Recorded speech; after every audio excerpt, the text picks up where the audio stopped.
Let's bring in former UK Treasury Secretary Jim O'Neill. He is chair at Northern Gritstone. Jim, it's great to have you on.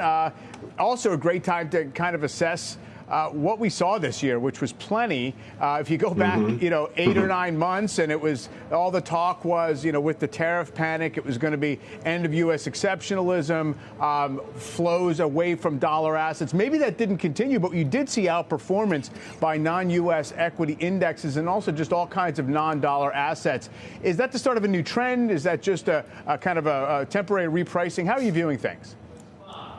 Well, my honest answer is I don't know. I've been waiting to come up for a while, and I have to say I wouldn't mind having a bit of money with Citadel myself, listening to those performance figures. That even this year's is good enough to get your money doubled every decade, so it's not bad given the things that are out there.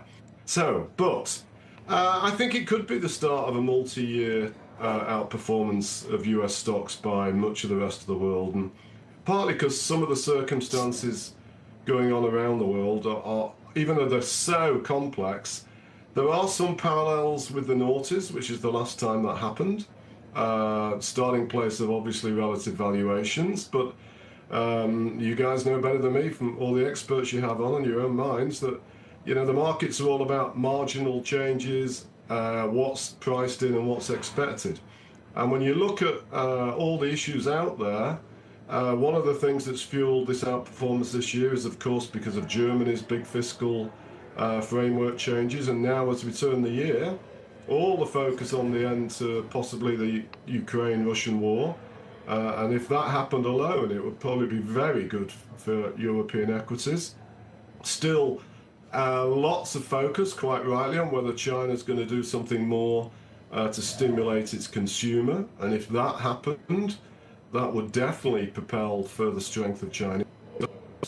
And then one of the intriguing things lurking in the background, linked to your remarkably active and never-stopping ideas, President Trump, is this sort of thing buried in and around the national security strategy about some kind of notion of a C5, which would be a new country grouping of the US, Japan, and 3 of the BRICS, all excluding Brazil. And fully enough, as sort of, I find it so easy to often disagree with Donald Trump's mind about so much. In essence, he's if that's for real, he's suggesting something which was exactly why I came up with the BRICS thing nearly 25 years ago, which was for a revamped G7 with those 5 in, along with Brazil and a single representation from Europe. And so there's a lot of reasons why this could be the beginning of a whole new multi-decade trend, yeah.